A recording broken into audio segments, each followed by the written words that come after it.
Alright everyone, we're finally here. The new PlayStation Plus is relaunched in North America, and that's where we can finally have a more fair and certainly objective assessment on what should be the largest catalog of PS Plus Premium across PS1, 2, 3, 4, 5, PSP. So we'll be taking a look at that, also doing more testing and validating, and just getting a sense of where the service actually is on day one on what should be a lead market. Now, of course, right away, the one thing is that this is finally launching in my home market, so I'm already a member automatically, PS Plus Premium, and that's where, because I'm a PS Now and PS Plus member previously, I should be rolled into Premium with my longest subscription date between those two, so my first real thing that I want to take a look at here is just if they did honor that correctly.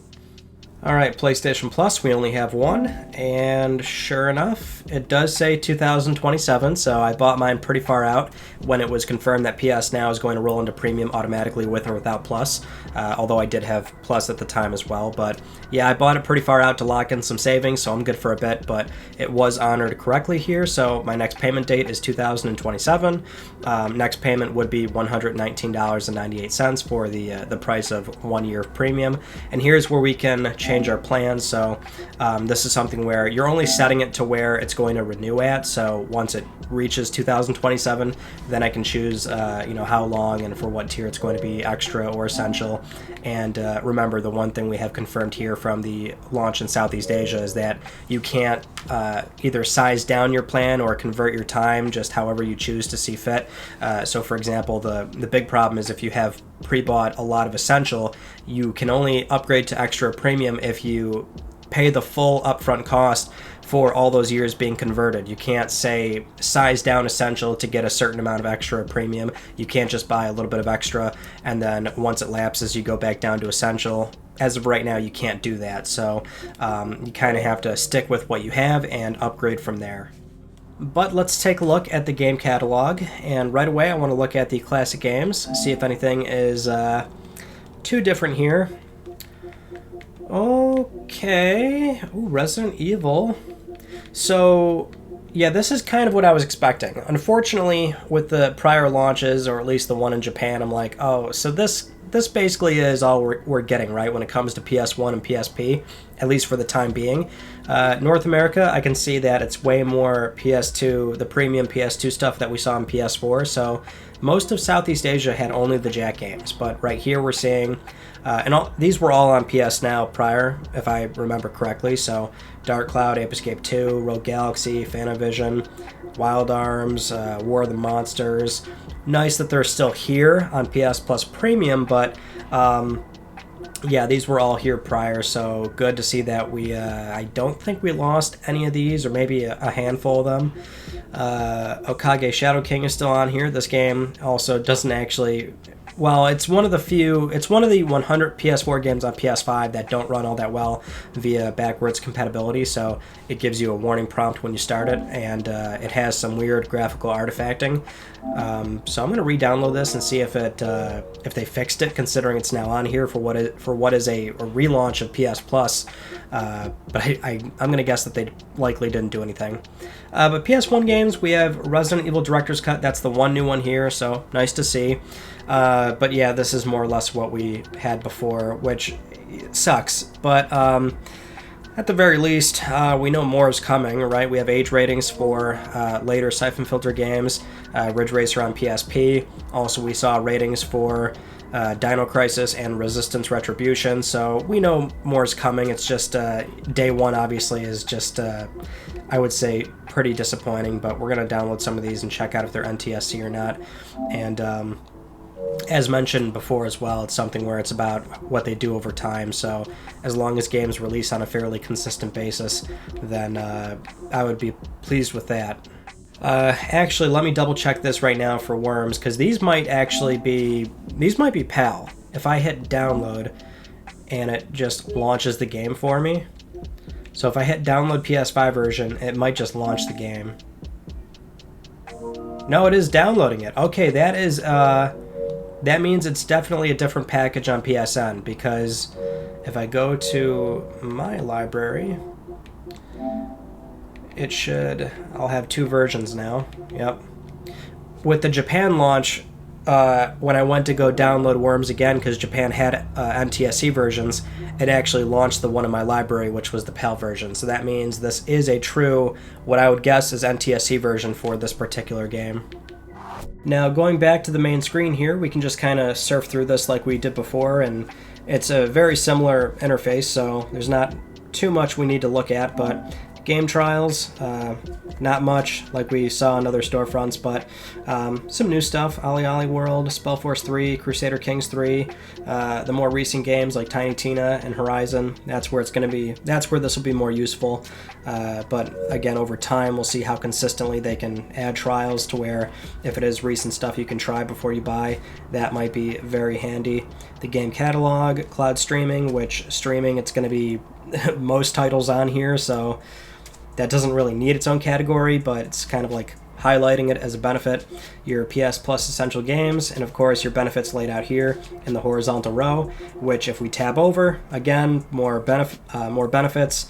This is kind of a useless page if you already know what you're getting into, but these are links that you can click to just go into this and kind of see everything in a different way. So again, kind of a useless tab, but you know, game help, that's something where you can check out what games actually support it. So and there's a fair amount of titles, or at least things that you might not be fully aware of, but we want to go over to collections. So this is where it's broken down by genre, well, a lot of genres, but okay, here's where it's interesting, and this is how, again, Sony broke it down in a kind of a strange, but now that I'm looking at it this way, an easy to view way. So PS3, we know those are only streaming, and they really should have their own category so you can see just PlayStation 3 stuff.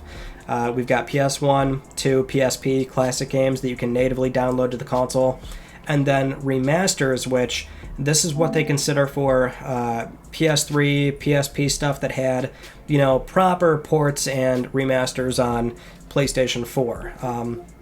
So Heavy Rain, God of War 3 remastered, of course, The Last of Us remastered, and we have PSP stuff in here like Patapon, Loco Roco, Luminous remastered, right? So these aren't emulated titles, these are properly ported over to PlayStation 4, the Uncharted collection.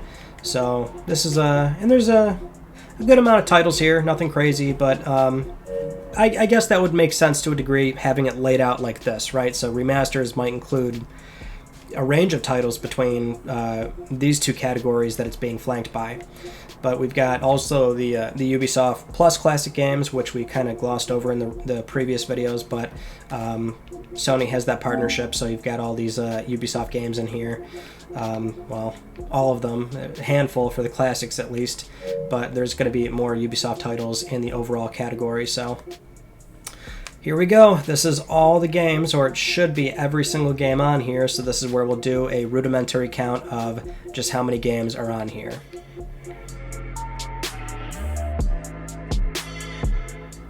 Alright, we've got 779 games, or 784, somewhere around there. I might have lost 5 at some point, but we're well over 700 games.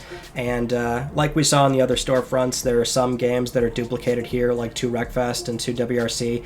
But I will say, when I was going through this, there's not nearly as many duplicates versus the Southeast Asia storefronts, where those stores need multiple language versions. So sometimes there's English, sometimes there's Chinese, and all that. But for the most part, all these games are fairly unique, which is good. So we're definitely at 700 plus unique titles, which in terms of the in terms of that number, right? Because if you remember when we were looking at the Japan storefront for the PS3 streaming, there was about 60 something games that left randomly during the changeover.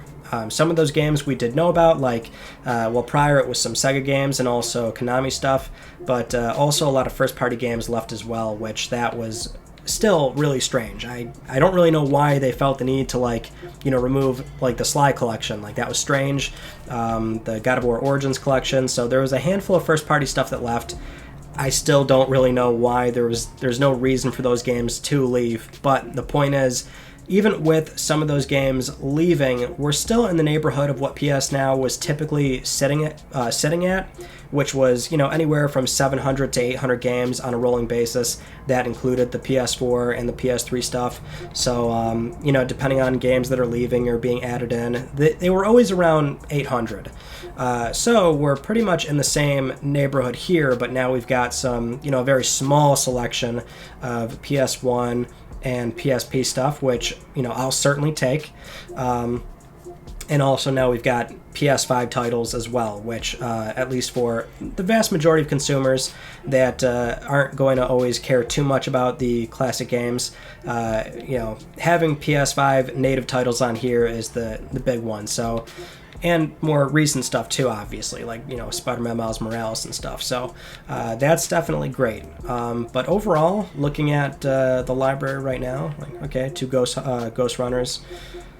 But obviously there's some fluff in here, there's some kind of whatever stuff, but you've got a lot of Final Fantasies, which we saw come to PS Now in recent months. Still, those PS2 games that they were there before, nice to see that they're still here. Fallout 3, so there's one Bethesda game that's still on here. Everybody's Golf. A lot of first-party stuff.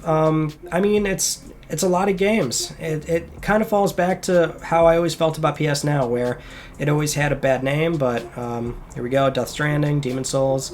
It always had a bad name, but it was still a lot of games, right? There's certainly some value there for somebody, but for the most part it looks okay. So let's take a look at the PlayStation 3 catalog and get a sense of how many, purely PS3 titles there are. 5, 10, 15...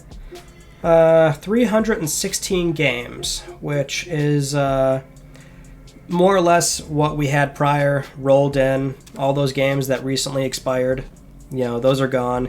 And that's where this is more speculation on my part, but I don't find it to be too off base here, where Sony hasn't added new PS3 games in a very long time, right?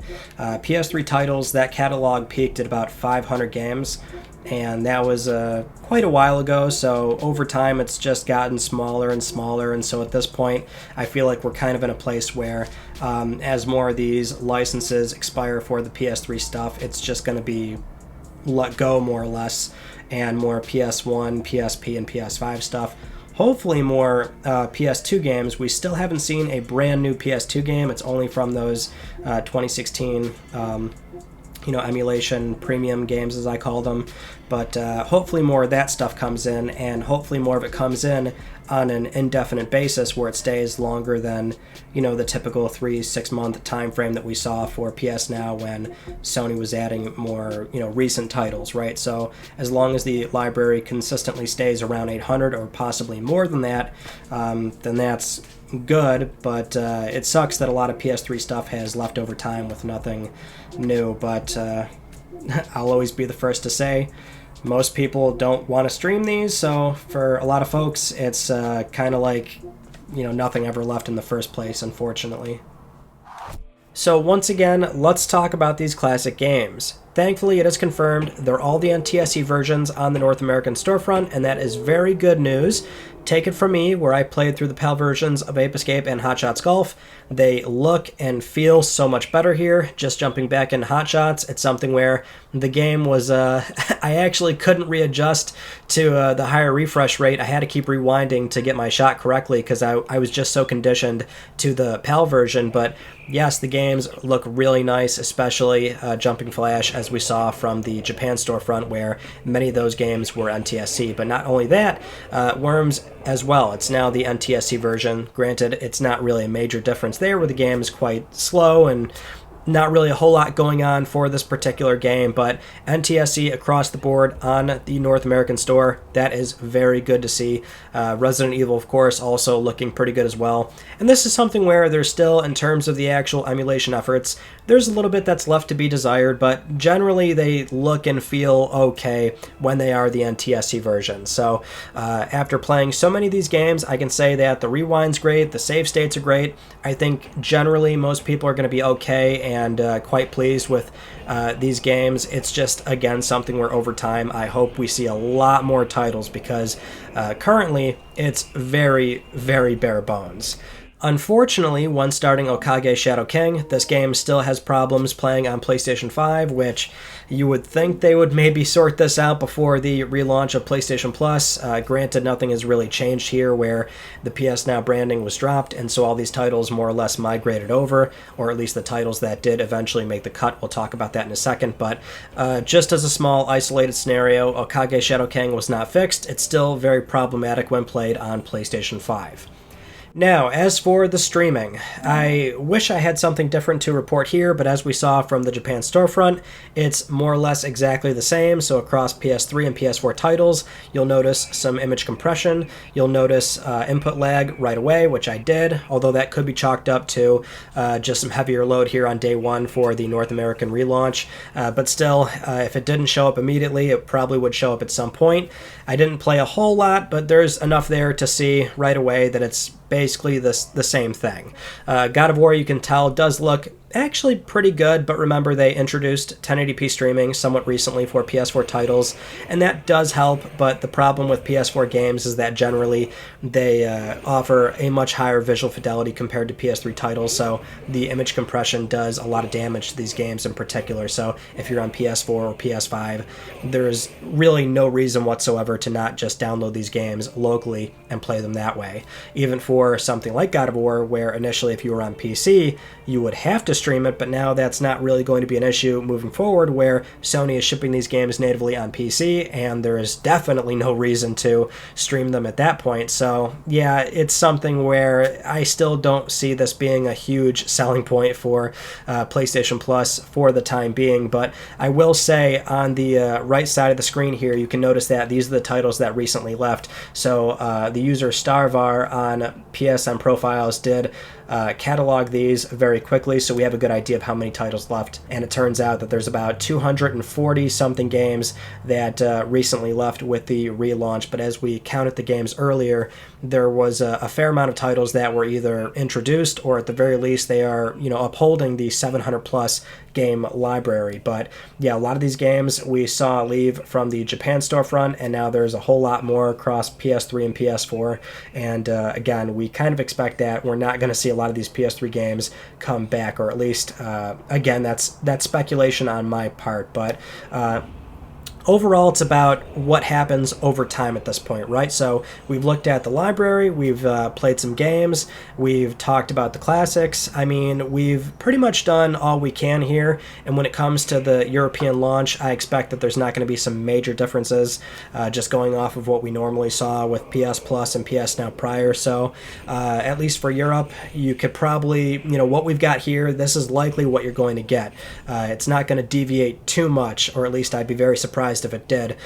So right now, it, I'm cautiously optimistic. There's a lot here. I mean, the big stuff really is that for the PS Plus extra category, that's where it's really going to be a sweet spot for, I think, most people. You're jumping into PS5 titles now, so you get Returnal, Ghost of Tsushima Director's Cut, Demon's Souls, Spider-Man Miles Morales, Assassin's Creed Valhalla, Marvel Guardians of the Galaxy, a lot of really good recent stuff, and that might just be enough for somebody when it comes to the PS Plus extra category, and certainly how they do over time, adding more somewhat recent titles. Not going to be day and date. They might explore some, more premium, smaller scale games like Stray, and that's cool, and that might be the fine line or the balancing act that Sony's going to have when it comes to making that particular tier worth it for people. I think it's fair to say right now, when it comes to PS Plus Premium, that needs a fair amount of work. That's the highest tier, and right now there's just not really enough when it comes to